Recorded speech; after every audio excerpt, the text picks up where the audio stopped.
Throughout history, there have been several blindfolded mentalism regimens, typically bordering on the level of harmful stunts. They have taken all different forms, from Russian live roulette to walking barefoot over sharp props and every little thing in between. One modern-day form of the blindfolded mentalist regimen is driving a vehicle while blindfolded. The mentalist generally has a viewer sat in the passenger seat, while they then drive fast and unpredictably, directly avoiding many obstacles. Driving a vehicle while blindfolded. Do not attempt this or any hazardous technique or routine yourself. Do not try this at home. There are several different ways in which these regimens can be achieved. One technique is to use low-cost fake blindfolds. This method is the least usually used, as any viewer could tell that the blindfold is fake on even a quick casual assessment. Another method is through muscle memory.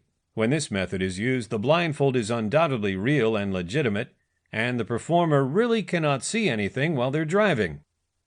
The secret is that the mentalist has spent weeks or even months driving on that exact very same distance of roadway for hours at a time.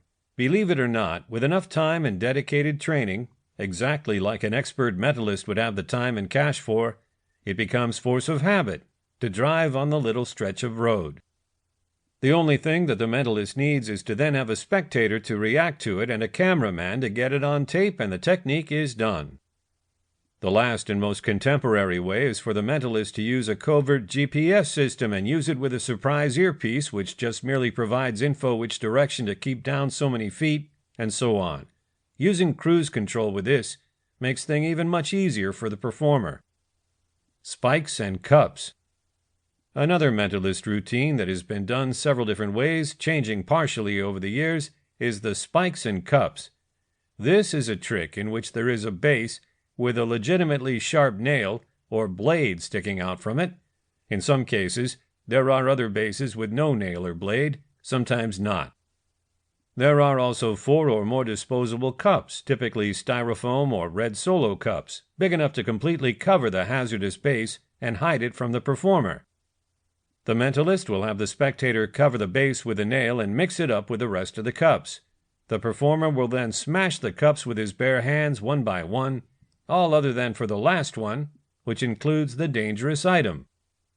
Generally, a significant fake-out is used when the mentalist goes to smash the last cup, making it look as if he's about to smash the wrong one, which naturally he does not.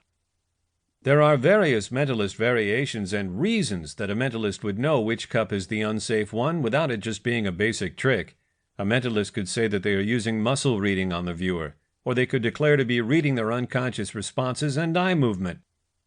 It is, of course, just a creative technique. There are many different ways of doing this one. Here are a bunch of them. Again, do not attempt this or any dangerous trick or routine yourself. Do not try this in the home. One manner in which the spikes and cups is done is by utilizing the numbers on the cups themselves. Most styrofoam cups have individual identification numbers printed on the bottom of each cup. These are so overlooked by many people that they would never even know that they were there. Yet they're quite noticeable to the mentalist who understands them. When the trick is done this way, the performer must be the one who places the cup on the base with a nail, so he can clearly see which numbered cup it's under. He can turn around and have the spectator move the cups around once the nail is hidden under one of them. Take note of the fact, one manner in which the technique can spoil is when a non-cooperative viewer changes the cup with the nail for another one while the performer's back is turned.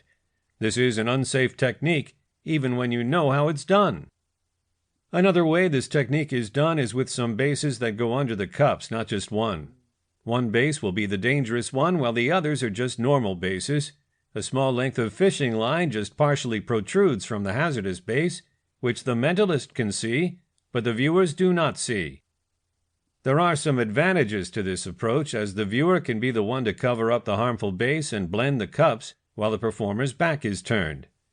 Aside from that, this approach is partially more safe, with fishing line always being attached to the hazardous base, and no numbers on the bottoms of the cups are required. This trick can still go bad, specifically if the fishing line comes off of the harmful base or if something else is mistaken for the fishing line.